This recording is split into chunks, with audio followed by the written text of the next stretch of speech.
Hello everyone, how to replace words in Google Docs. So let's start the first open your Google document and here I'm going to replace PNDTechzone words.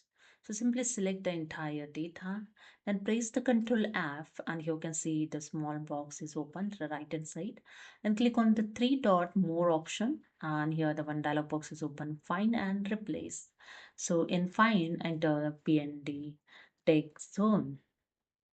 Okay, and in replace phase enter here the tech channel. Okay, and you can see when you enter in find PND tech zone, one of four is PND's tech zone word is found in your selected data.